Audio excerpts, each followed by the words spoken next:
Mga kaibigan, may good news para sa lahat. Kung gusto nyo nga makabasa ng mga balita tungkol sa Mindanao, wala nang iba kundi ang Mindanao Examiner newspaper. Mindanao ang sirkulasyon, Mindanao ang balita. Ang Mindanao Examiner sa Basilan, Sulu at Zamboanga. Gumawa na rin ito ng mga independent films at ABP, audiovisual presentation, at may photography at video services pa. Bisitahin po natin ang kanilang website sa MindanaoExaminer.com o tumawag sa 9925480. Maraming po salamat. Kaya natin to.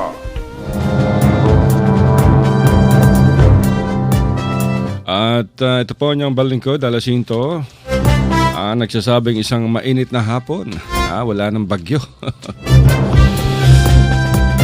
Sa Basilan, Sulu, Tawi-Tawi, sa Sabah, Malaysia, sa Zamboanga Peninsula, Zamboanga sa Bugay, Zamboanga del Sur, ug Zamboanga del Norte, ayong adlaw sa tanan, agpaminaw sa atong karon.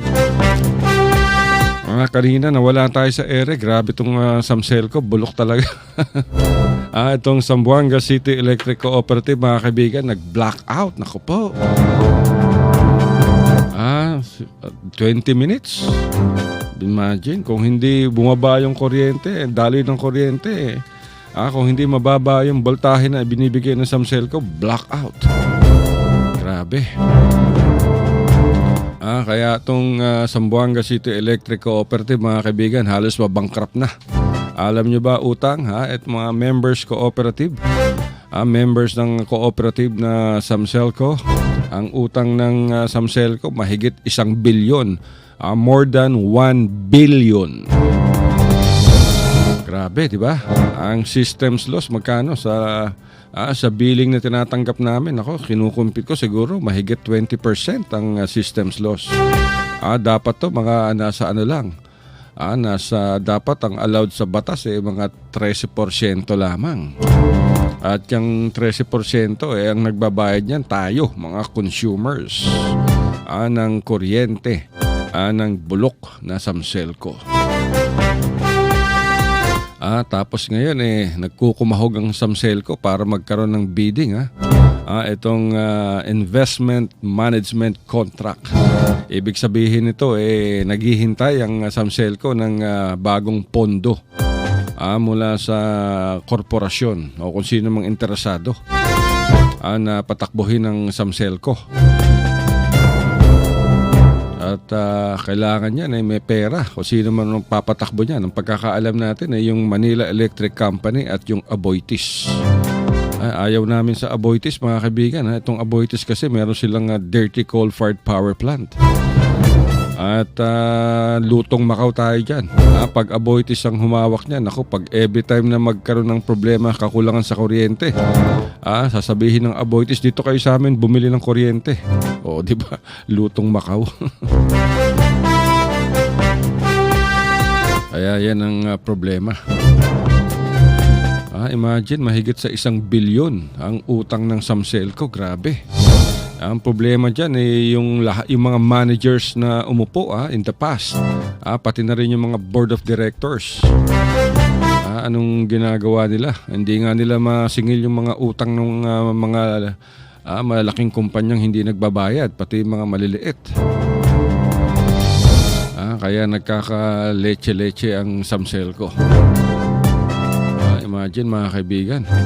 Kaya yung itong investment management contract, kung sino ang magwagi dyan sa bidding, babayaran niya yung utang ng Samselco sa National Electrification Administration.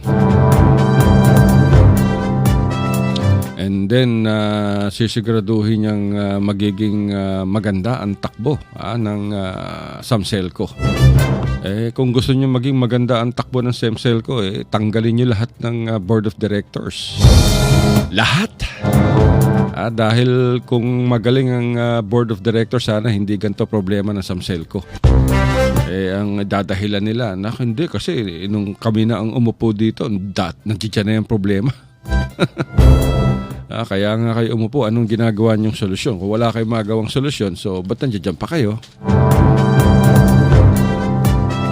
Ang daming problema dyan. Imagine na pag yung systems loss mo mataas sa 13%. Ibig sabihin niya napaka-inefficient ng management. Yung collection mo, lahat na nagko-cost ng systems loss.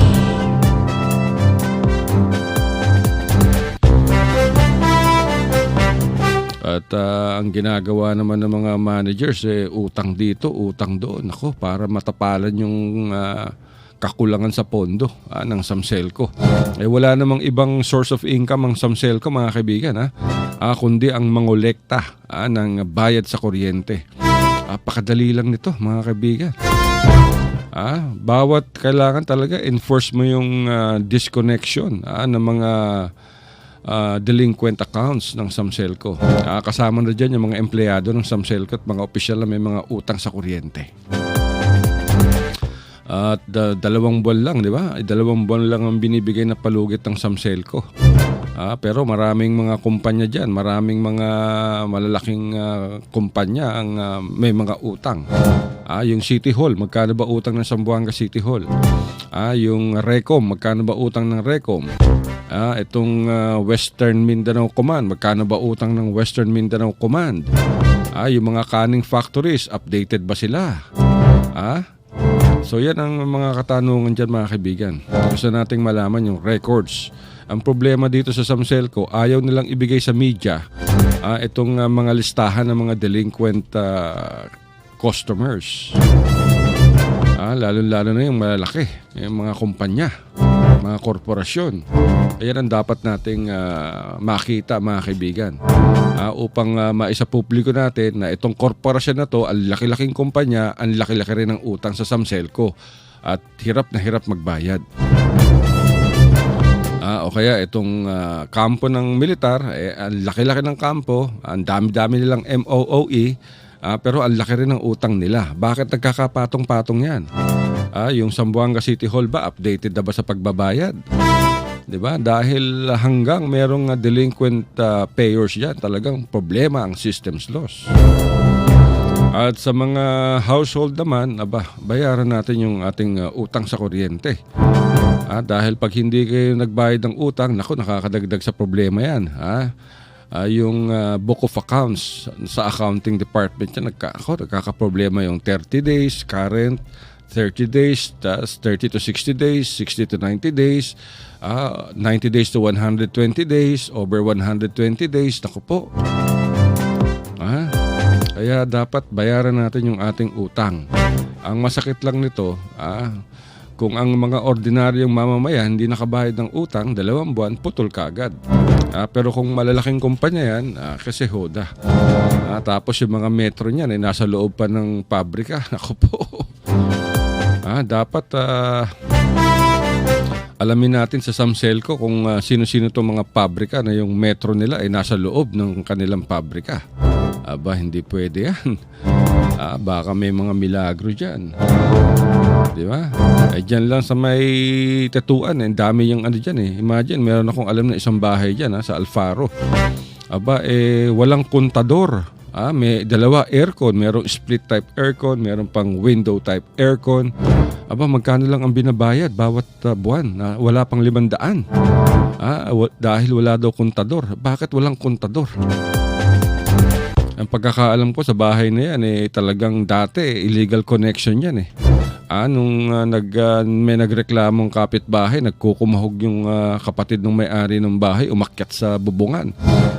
Tinanggal kagad yung, pinutol kagad yung kuryente na kung saan sila nakatap. Anong nangyari? Nagkaroon ng short, so lahat ng nasa compound wala ng kuryente.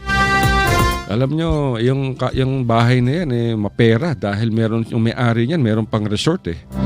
Merong swimming pool. May mga negosyo, may mga sasakyan. At makikita mo yung, nagdadasal sa mga santo-santo, santong bato. At minsan, dinadala pa yung birhen sa bahay nila at doon nagpapadasal. Pero grabe kung magnakaw ng kuryente. Diba? Napaka-ironic, Magdadasal ka, Ginoong Maria, napupuno ka ng barya. Napupuno ka ng barya. Ano ba yun? Ginoong Maria, bla bla bla bla bla bla. Pagkatapos yan, tuloy ang nakawan. Nakaw kuryente, tapping doon, tapping dito, naku po. Kaya kung kayo'y magdarasal tapos gumagawa rin kayo ng kasalanan, ako, matindi. Magagalit sa inyo ang Diyos.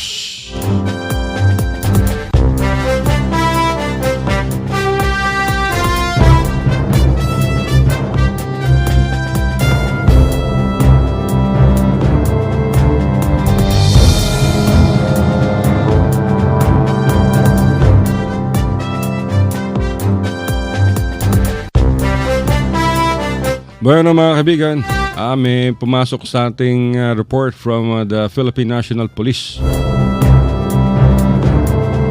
At isang kilabot na miyembro ng Abu Sayyaf, nako po, na may mahigit na kalahating milyong pabuya sa kanyang ulo ang naaresto dyan sa bayan ng Maluso sa Basilan Province. Ayon sa Criminal Investigation and Detection Group, kanina ay nakilala itong members ng Abu Sayyaf na si Ibrahim Akbar. Akbar. Alias Ustads Ati Lintogan. Alias Ustads Ati, Ustads Namir. At ayon sa CIDG mga kaibigan ay may kaso itong multiple murder at multiple frustrated murder. At ayon kay CIDG Regional Director, Senior Superintendent Anthony Aberin, ay itong si Akbar mga kaibigan, itong si Ibrahim Akbar ay nasasangkot din sa pambobomba sa Kidapawan City noong 2006 at sa kidnapping ng Spanish missionary na si Father Bernardo Blanco noong 1993. At sabit din to sa mga madugong engkwentro sa militar dyan sa naturang lalawigan. At kasama ng CIDG sa kanilang pagkakaaresto dito kay Ibrahim Akbar ay mga members ng Philippine Army at ng Special Action Force, ganoon din ng Maluso Municipal Police Office.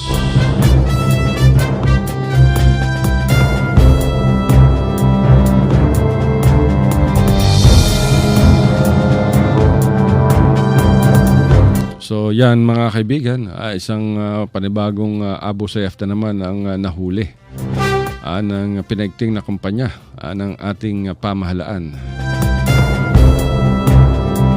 Dong isang araw lang, di ba? Meron ding nahuling Abu Sayyaf dyan sa lalawigan ng Sulu. Nadakip ng 14th Infantry Battalion itong si Pauji Asgari sa bayan ng Talipaw. Actually, nung Martes to, pero kahapon lang inilabas ng Western Mindanao Command ang naturang impormasyon. At nabawi kay Asgari ang kanyang M16 automatic rifle, mga bala, electrical cords, at pati yung uniforme ng Philippine Marines. Kuha rin yan, cellphone at kanyang motorsiklo. Ito ay kinumpirma rin mga kaibigan sa Radyo Mindanao ni Brigadier General Arnel de la Vega. Ito yung commander ng Anti-Terror Joint Task Force Sulu. At ayon kay de la Vega, mismong mga sibilyan ang nagtimbre sa militar at ukol dito kay Pauji, dito kay sa Abu Sayyaf. Na nahuli dyan sa Talipaw si Pauji Asgari. Sinabi pa ni De La Vega ay marami mga Abu Sayyaf ngayon ang nagsisikap na makapag-blend sa mga civilian communities dahil sa dami ng mga sundalong nasa lalawigan ng Sulu ngayon. At itong si Asgari ay ibinigay na sa tanggapan sa impila ng pulisya kahapon matapos ng isang araw na interogasyon dyan sa Philippine Army sa bayan ng Holo. Nung Lunes ba, mga kaibigan, di ba? Isang Abu Sayyaf din, itong si Ustab Anji ang napatay. Nahuli to pero napatay din sa barangay Magsagaw sa bayan ng Panglima, Sugala sa Tawi-Tawi Province. Actually, itong si Angie, mga kaibigan, ayon sa pahayag ng Western Mindanao Command ay inieskortehan ng mga sundalo. Patungo na sana sa pulis upang doon ay bigay, i-turn over na para sagutin ang mga kaso laban sa kanya. On the way, mga kaibigan, hinablot daw nitong Abu Sayyaf, itong si Ustab Angie ang armas ng kanyang escort at nagpambuno sila sa baril hanggang sa paputukan ng sundalo itong si Angie at napatay. Sabi pa ng militar ay may 350,000 bounty sa kanyang ulo itong si Ustab Angie. Yung kanyang apelyido ANJI, Alpha November Juliet India. At sabi to, mga kaibigan, kasama to sa mga dumudukot dyan sa mga Indonesian at Malaysian crew members ng mga tugboat sa Sabah, Malaysia. At sabit din to sa kidnapping ng mga European holiday makers sa Sabah, Malaysia, particularly sa Sipadan Island noong taong 2000. Nung nakarang buwan lang, yung napatay din ng Abu Sayyaf sa isang military raid itong si Nixon at Brown Muqtadil. Mga kaibigan, napaka-notorious ito sa kidnapping sa Sabah. At hirap na hirap ang Malaysian authorities na madakip itong si Nixon Muqtadil tsaka yung kapatid niyang si Brown. At sila ay napatay ng lusubin ng militar yung Tambulian Island sa bayan ng Pata sa Sulu Province. At ayon sa impormasyon na ipinasa ng Western Mindanao Command, itong magkapatid na Muqtadil ay sabit sa kidnapping ng 26 na Indonesian at Malaysian tugboat crew members. Alam nyo, bakit tinatarget ang Abu Sayyaf itong mga tugboat crew members? Paano hindi sila kikidnapin? Bayad sila ng bayad ng ransom sa Abu Sayyaf. Itong Indonesia at Malaysia. Bayad sila ng bayad, kaya kidnap naman ang kidnap yung Abu Sayyaf. Kung itigil nila yung pagbabayad ng ransom, definitely, hindi nakikidnap ang Abu Sayyaf. Paghahanap na naman ng mga Pilipinong mayayaman yan. Pero nangyari, bayad sila ng bayad. Pati lalo-lalo yung mga Chinese, nako. Merong dinukot na isang guest, Chinese guest sa isang resort hotel dyan sa Sabah. Nagpayad yung mga kaibigan, yung China o yung Hong Kong kung saan ito nakabase itong Chinese na biktimang ito. Nagbayad sa Abu Sayyaf, kaya napakawalang kagat. Pag may nagbabayad ng ransom, tuloy-tuloy ang gulo dahil nagagamit ng Abu Sayyaf na pambili ng armas itong kanilang mga nakukuwang ransom. Diba? Kaya napaka-delikado. Dapat tignan natin, mga kaibigan, na hindi magkaroon ng bayaran. Kailangan aktibo yung ating militar. Dahil lahat ng problema sa Abu Sayyaf, dyan sa Basilan, sa Sulu, sa Tawi-Tawi, lahat yan sa Autonomous Region and Muslim Mindanao. Pagdating mo naman sa Maguindanao, nandiyan naman ng Bangsa Moro Islamic Freedom Fighters. Nandiyan ang Ansar Khilafa Islamia. Pagpasok mo naman sa Lanao del Sur, nandiyan naman ang Maute Group. Ang gulo-gulo ng Autonomous Region. Grabe. Tapos laging sinasabi ng ARM, maganda, maraming negosyo, maraming investor sa ARM, lalo-lalo na sa nickel mining sa Tawi-Tawi. Yan ang pinangangalandakan ng Board of Investments ng Autonomous Region and Muslim Mindanao. In just 1 year, itong aming milyong-milyong, hundreds of million of investments, worth of investments ang pumasok sa Tawi-Tawi. Yung pala, puro nickel mining. Nangyari ngayon sa Tawi-Tawi, wasak-wasak. Wasak-wasak ang mga isla ron, mga kaibigan. Dahil yung nickel mining, hindi lamang nickel ang kinukuha, kundi yung buong lupain ang kinukuha, ang tinatangay ng mga investors yan. At yung mga pulang lupa na kinukuha nila, sinasakay nila sa malalaking barges, sa mga barge. Talagang dambuhala yung barge. Siguro kakasya dyan yung mga 10 by 10 na mga truck. Mga container truck, 50 ganun, kasya o baka kulang pa. Ganyan, pulang lupa ang kinukuha dyan. At sa kasagsagan ng mining dyan sa Tawi-Tawi, halos sa isang linggo mga kaibigan, siguro 3, 4, 5, 6 na barge ang umaalis dyan. Karga-karga yung mga pulang lupa. At yung pulang lupa ay ipinapadala sa China. At doon pinoproseso upang ma-extract yung nickel.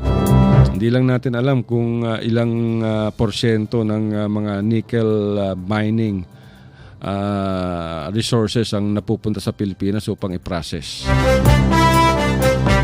So yan ang nangyayari sa Tawi-Tawi. Hanggang ngayon, problema pa rin yan mga kaibigan.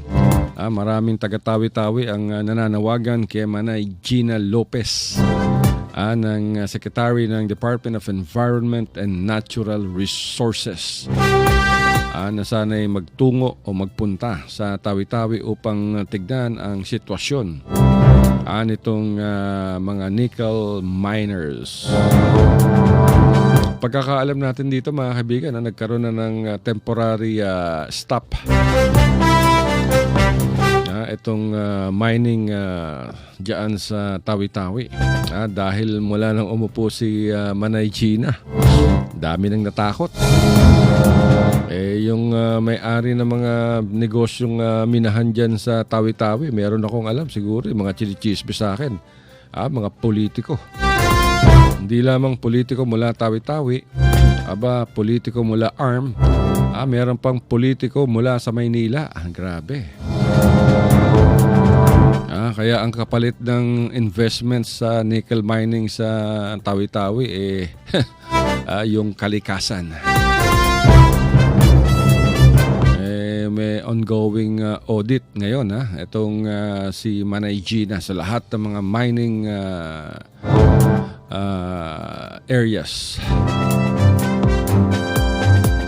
Malinaw ang sinasabi dito ni Manay Gina Lopez. Ang importante ay yung kapakanan ng mga mamamayan. Hindi importante ang kapakanan ng mga minero.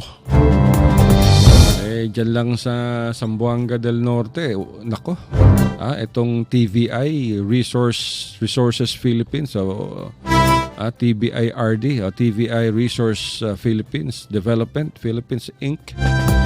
Nung nagmina sila ng gintot pilak dyan sa Siocon, grabe yung pagkakawasak ng bundok. Kaya maraming mga natibo dyan ang nagreklamo, yung mga Subanon. Dahil yung mining dyan ay nasa mismong loob ng ancestral domain ng mga Subanon. Ilan taon din nagmina ng pilak at ginto yung TVIRD dyan sa Siocon. Nung wala na silang makuha dyan lumipat naman sila sa Zamboanga del Sur. Nako, dyan sa Balabag, dyan yan sa Bayog or Buog. Dyan sila ngayon mga kaibigan. At expect nyo, kayong mga natibo dyan sa Zamboanga del Sur, expect nyo na mawawasak na naman ang kabundukan ninyo. Tapos sisisihin ng TVIRD dyan, yung mga small-scale miners. Ganyan ang ginawa nila sa Zamboanga del Norte, sa Siocon. Pinalayas nila yung mga small-scale miners upang makuha nila solo-solo itong mga gintot pilak. At siyempre pinangangalandakan ng TVIRD yung kanilang MPSA sa itong kontrata sa mga grupo ng Subanon. Pero hindi naman lahat ng Subanon nagkakaisa. Sila mismo nagkakagulo. Dahil merong pabor sa TVIRD, meron din hindi pabor. Yung pabor, ito yung nabigyan ng trabaho, nabayaran ng kanilang lupain. Siyempre, pabor na kagad yan, may pera na. At yung hindi pabor naman, ito yung siyempre, ito yung nasagasaan ng pagpasok ng TVIRD. O siyempre, mawawala sila ng negosyo. Yung iba naman dyan, hindi pabor dahil ipinaglalaban nila ang kanilang karapatan sa ancestral domain. Pero in the end, ang kawawa dyan, yung ating environment. Ang daming litrato ng ano dyan, di ba? Ng Mindanao Examiner Regional Newspaper. Hanapin niyo sa website, mga kaibigan, o kaya sa internet.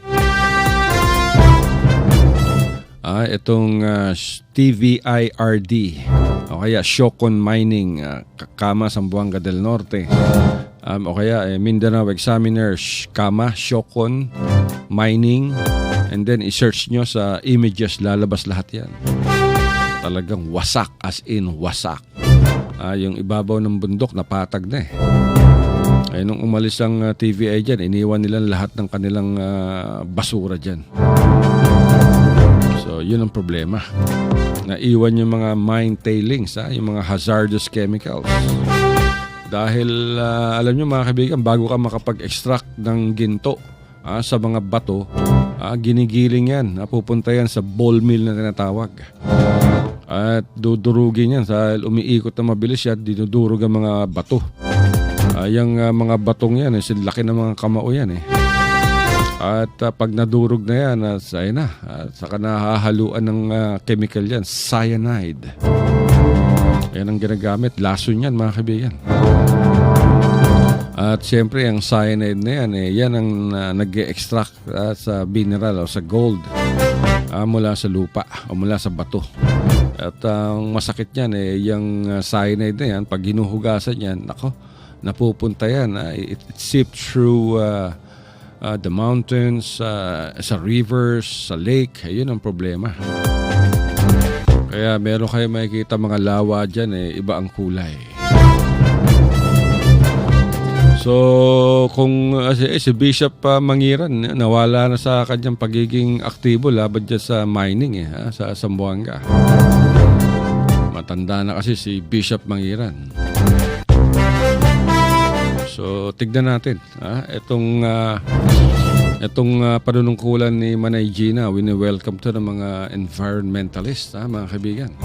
Dahil talagang concerned itong si Manay Gina Lopez, being the Secretary of the Department of Environment and Natural Resources, ang tanging niyang priority ay kapakanan ng mga mamamayan.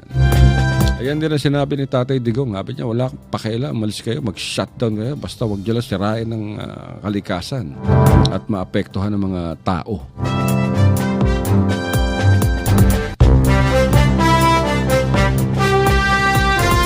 So yan mga kaibigan, mula mining, mula Tawi-Tawi hanggang Zamboanga Peninsula.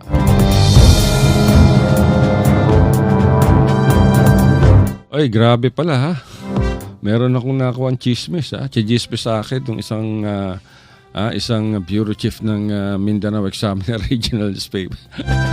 Grabe naman itong, alam nyo mga kaibigan, meron talagang mga media na tigbas. Hindi sa Zamboanga City media.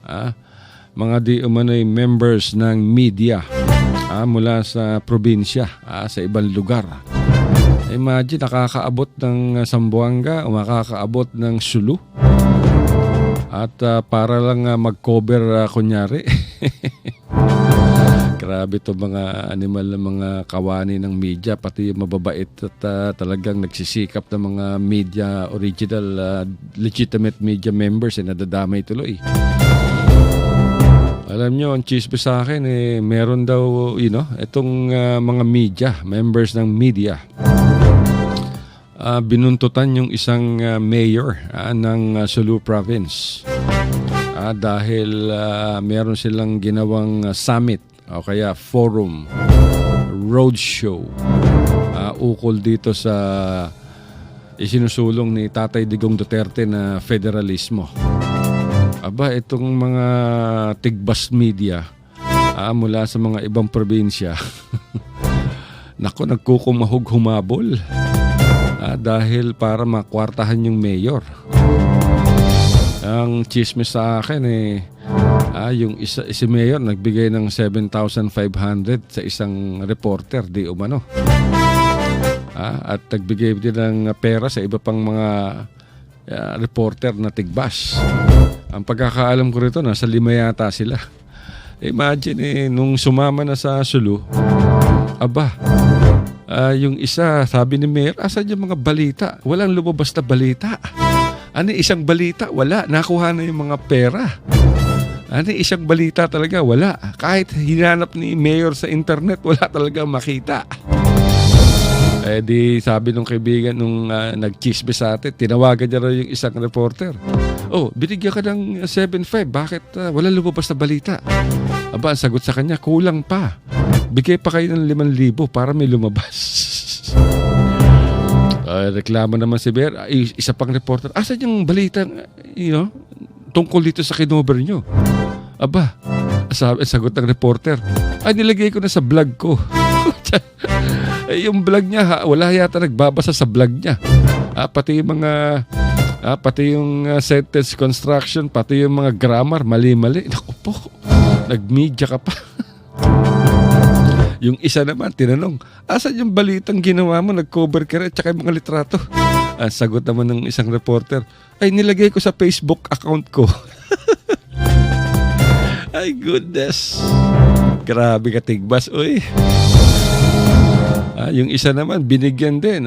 Kasi hindi, correspondent ako ng isang national television. Hindi rin lumabas. Ay, grabe. So, sabi ni Mayor, grabe talaga itong mga media na tigbas. Kinwartahan daw siya. So, sabi sa akin nung nag-chisme sa akin, i-search mo, sir, boss, search mo sa internet. At in-search ko, wala. Meron lumabas, isang balita. Tapos yung diaryo nila, 4 na pahina lamang. Naku po. Lumabas sa front page yung balita at yung continuation ay nasa back page. Tapos yung 2 pahina sa loob, ads ng ibang lugar. Kakalungkot mga kaibigan. Alam niyo, may mga medyang taga-ibang lugar ang imagine hinahabol daw yung mayor na yan after ng Sulug. Punta pa ng Marawi at ibang lugar. Hinabol pa rin doon. Para lang makakuha ng kwarta. Grabe, no? Talagang ginagawang money-making itong mga tiwaling kawani ng media. Sa Zamboanga City, walang ganyan. Sa Zamboanga City, talagang lahat ang nagtatrabaho. Alam niyo kung bakit? Ang daming nakabantay. Andiyan, aktibo pa yung presidente ng press club, si JV. Zamboanga Press Club. Kaya mahirap na dito, hindi pa pwedeng ganyan. Hindi uso sa Zamboanga yung ganyan. Ang nakakalungkot lang ay yung mga taga-ibang lugar, kung umasta pa, kala mo talaga mga legitimate media. Yung mga iba doon, naka-vest pa. Lalaki ng mga tatak, media, sa likod, sa harapan. O kaya press. Tapos yung mga ID nila, silalaki ng mga bond paper. Imagine yung ID, silalaki ng mga bond paper. Ay, nako. Umalis-alis na nga kayo dito at huwag na kayo babalik dito sa Zamboanga. Baka madamay pa yung mga lehitimong miyembro ng media. Kawawa naman yung mayor ng Sulu. Kwento pa sa akin nung chismoso kong kaibigan nung nakarang election daw nagpunta rin yung mga tigbas team dyan sa munisipyo ng mayor. Yung mayor daw tuwang-tuwa dahil may media nagbigay ng 350,000. Pinaghati-hatian naman ng mga ulul. Tapos natapos na yung eleksyon, nanalo na yung mayor, ni isang balita tungkol sa kanya na galing doon sa tigbas team na yan, walang lumabas. Ay, nako, grabe. Maggaba mo dong, oy, sus, Ginoo. Ayaw na magpa-negosyo-negosyo, mga tigbas media. Bueno mga kaibigan, dahil sa lintik na blackout sa Samselco, naubos na tuloy yung oras natin. Nawala na tayo ng sapat na oras na magprograma. Dahil biglang nag-blackout hindi natin alam kung bakit.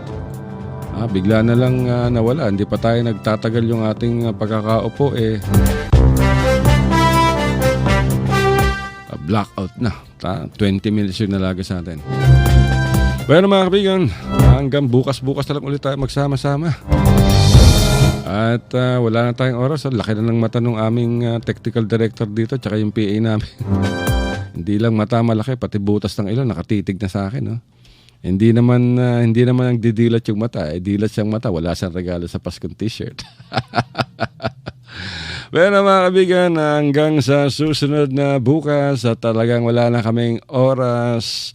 Maraming salamat sa inyong pakikinig sa amin sa loob ng 40 minuto. At sa lahat, sa Basilan, Sulu, Tawi-Tawi, Sabah, Malaysia, Zamboanga Peninsula, Davao, sa Blue Jazz, sa Samal Island. Kung gusto niyo magbakasyon at kasama niyo mga mahal sa buhay, pamilya, pumunta na kayo sa Blue Jazz Beach Resort and Water Park. At napakaganda dyan mga kaibigan. Dahil yung kanilang amenity world class.